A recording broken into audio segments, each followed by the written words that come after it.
Kaya. Kayo tapos na. Ako wala pa nasusulat.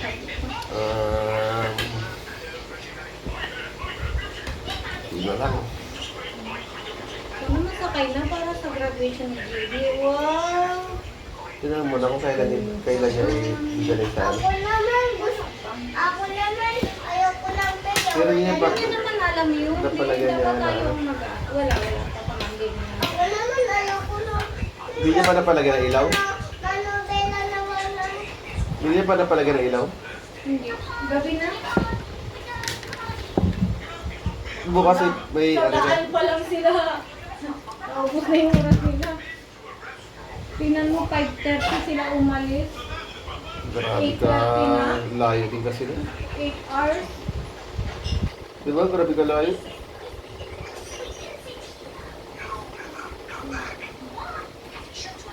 Jin, wala na ba akong bakit dito? Walang pasok mga snack. Holiday. JD, magsubukan na. Talon ako, pero ayoko.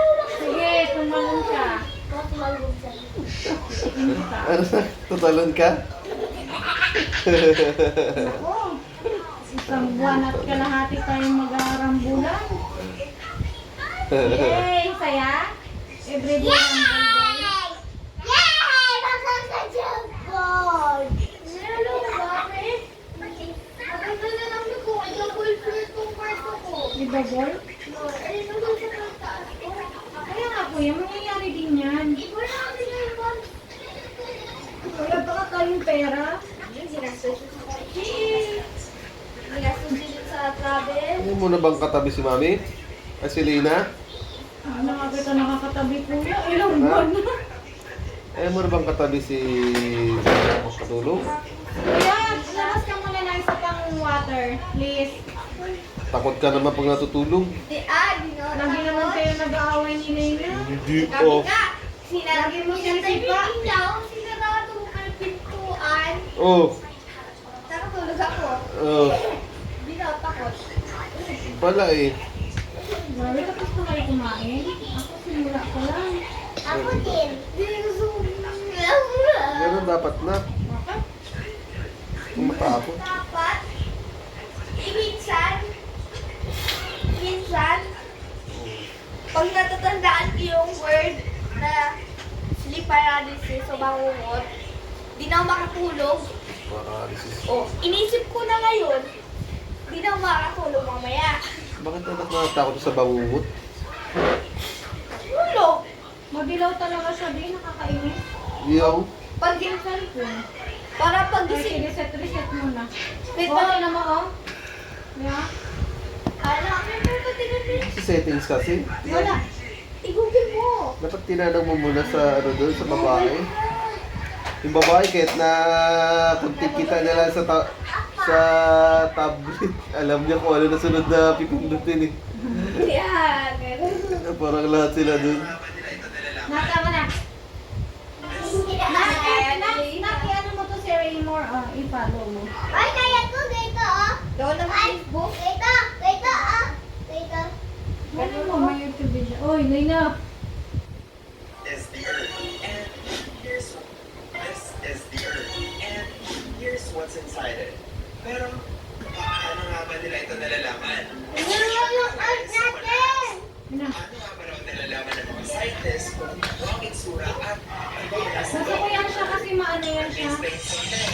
Yung mga pang matalino. Layers of earth. Mas gusto ko to, oh. Ang ideya Duck Defense. Gusto ko yung Peppa Pig. Ito may out sa Duck Defense. Ako gusto ko yung TikTok. Ay, pahinga mo na yung tubig na. Ay, yung Peppa Kasi si Pig. Jade, si Lena. Ito mga Duck Defense. Uy, Jade. Mga ano May siya. animated. Ito. Rocks in the center of the tower began to grow, leaning sharply under the enormous Parang weight. kanya na Then ginagawa the yan. wires holding the structure together snapped, sending the entire tower crashing down. Students were hard at work building it for their Gano'n daw siya din. Tingnan mo naman subscribers niya. Mayroon ba akong ano? The service niya. Ano to? 333 million. Meron ba ang ano? Alam mo ba yung science? Million na yun, Leo.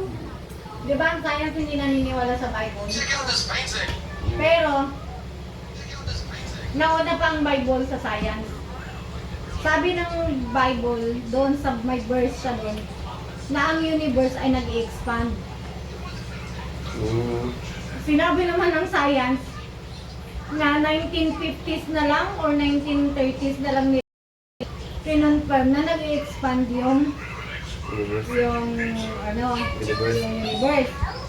Maraming theory na flat ang Earth. 15th century na lang, 18, 19, kasi di ba nagtatalo pa yan na flat ang Earth. Sinabi sa Bible na bilog ang Earth. Marami pa about sa mga stars, about sa mga sa mga kalawakan, basta mga ganon. Yung nakalagay na sa Bible, na-confirm lang ng science. Na ano na lang, ngayon na lang. Matagal na sa... Ba't ba ako may ganun? Ito ba kami? Naalala mo naman sa Bible? Pero minsan hindi mo. Di ba naniniwala sa Bible? Pero minsan nanisip ko, 80 million years ago, pumatay na first. Yeah! 30 is now the dinosaur now. Contradictory kasi ang anak yung Bible pati yung science. 30 is now the dinosaur. Ang science kasi kuya ay to see is to believe. Ano men? Dinosaur It says to believe. To see is to believe. Ang Bible naman ay maniwala kasi hindi mo nakita. Faith. Mami, di ba? Yung dinosaur, mami, 30 is na, nakatiya dito. By faith naman ang Bible. I'm Edmund. I'm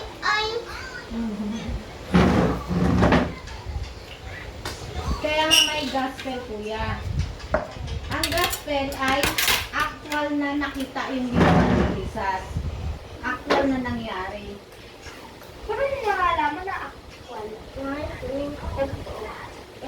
Ibig sabihin, si Matthew, si Marcos, si Lucas, si Juan, sinulat nila habang nakikita nila si Jesus.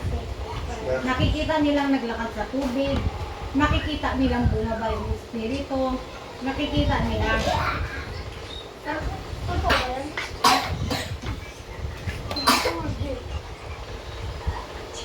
Totoo daw ba yun? Diba? Nakita nila na nagbagong anyo si Jesus, kausap niya si Moises, na thousands of years nang namatay si Moises, bumalik sa earth.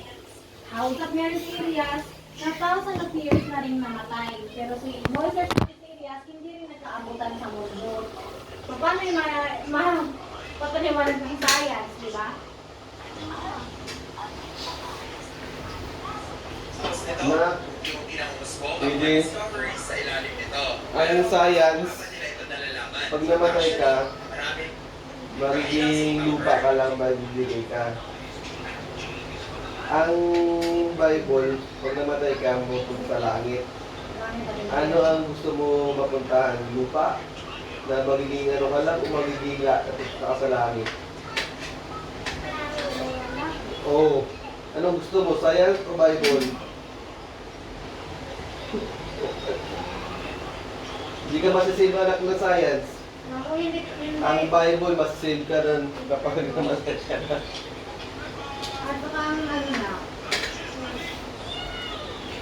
masyadong maraming ebidensya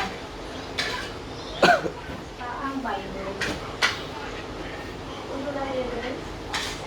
Maraming evidence ang science, siyempre science yan. Pero ang Bible ay marami ding ebidensya. Saka kung hindi totoo si God, bakit kapag nagdadasal ka nararamdaman mo si God? Diba? Bakit umiiyak ka? Bakit mga ganyan? Nakupitan mo na yun. Na, hindi ko magulat. at form. Bumuko? Kaya na mayroong structure sa loob ng Earth ay unang sinuggest around 1600s to 1800s. Ang unang si Sir Isaac Newton sa mga nag-propose na mayroong central core of Earth. Pagkatapos nito, yung pinakamusbo mismo ang may discovery sa ilalim nito. Pero paano nga ba nila ito nalalaman? Actually, maraming mga paraan. Pero mainly, ginagamit nila ang seismic waves. Ano nga ba ito? Ito yung paggalaw or vibration na binubuo ng lindol, volcanic eruption, at marami pang iba. Ganito kasi yan. Ang lindol, ang waves na binubuo nito o yung vibration ay naglalakbay sa lahat ng direksyon sa Earth at patungo sa loob ng Earth. Ang sa ulo ng mga seismometers at seismographs, nadadetect ang mga waves na ito. Kapag naglalakbay ang mga waves na ito patungo sa ilalim ng Earth, iba-iba ang paggalaw nito. Depende sa kung ano ang laman ng bawat layer. Mayroong patterns kasi ng waves na binubuo ang lindol, ang S at P waves. Ang S waves ay nakakalakbay lang through solid, at ang P waves naman ay Mahirap naman, no? nakakalakbay sa solid at liquid. Sabi, For no? example, Pinamagay. ang S waves ay naglalakbay deeper sa Earth, pero humihinto ito sa outer core. So, di ba, pa ibig sabihin ito na ang outer core ay gawa sa liquid material.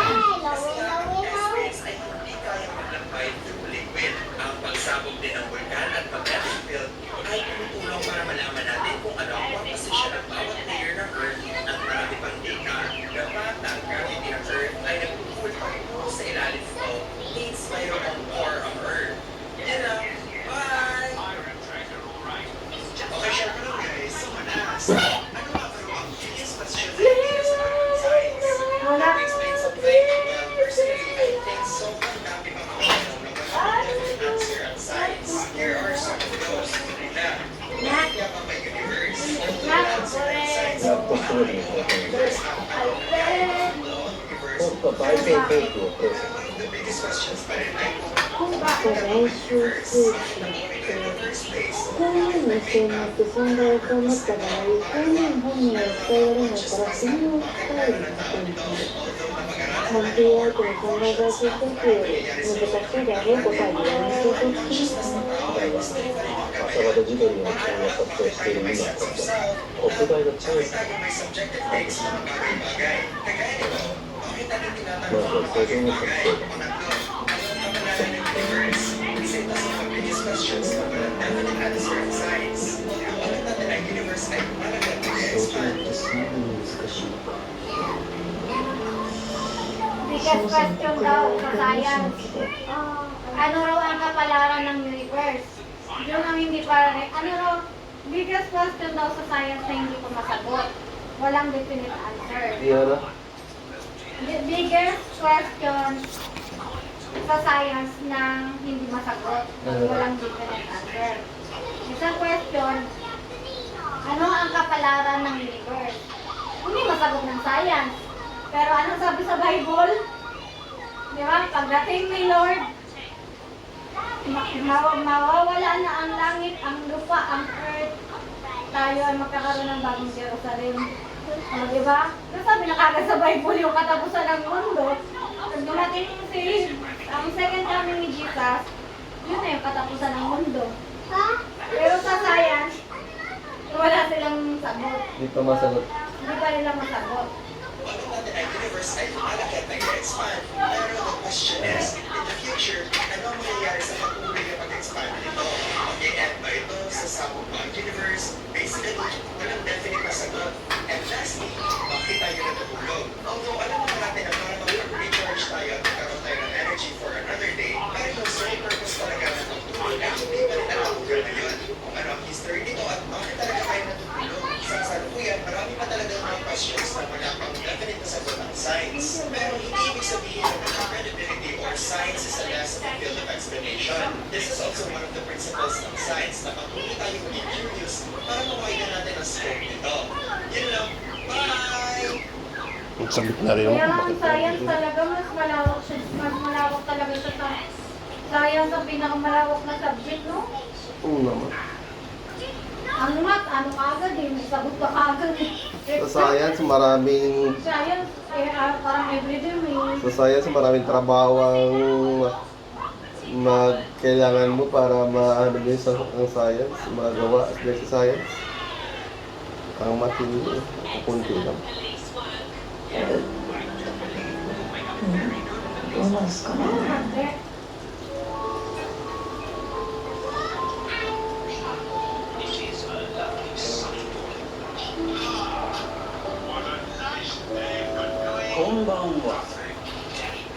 また説教か。まったく。ポンコツ元弁護士が本人訴訟とは身の程知らずに程がある。俺が訴状を検索した。はい。私は水玉が小さいのでお連れには内緒でお話します。ありがとうございます。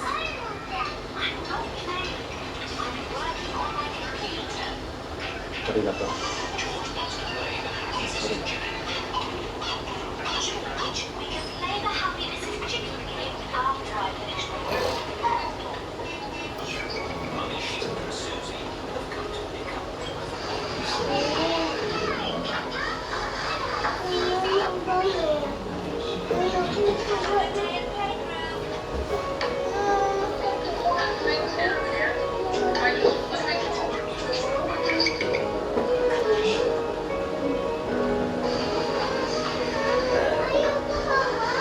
Kuya, kainin naman ng water yung kapatid mo. 国は相手取り。 Ayan na, JD. JD, nakipulot yung iPhone ko na. Yun na ako. Shocking! Do I still have my hat? しかし今回の事案に高すぎる壁がある。 Charge. 千鳥本人は土田さんが全てをかけたことを認めない限り勝ち目はない。まずは当時バス事故の判決を下した土田元裁判官の予想が真実の扉を開く最初の鍵となる。ところが土田さんは振り向いていた。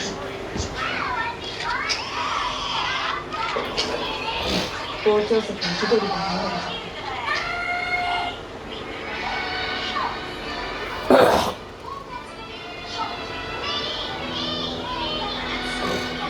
運転手俳優和弘氏が居眠り運転をしていなかったことは当時から明白でした。にもかかわらず居眠り運転の可能性があるという判決を書いたのはなぜでしょうか。真実を教えていただけますか。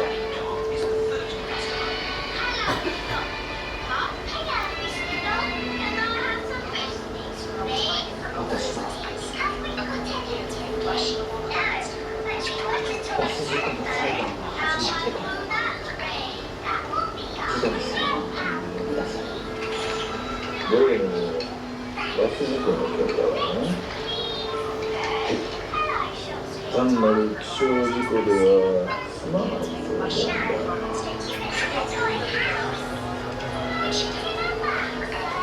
被害者感情は大いに考慮すべき事項。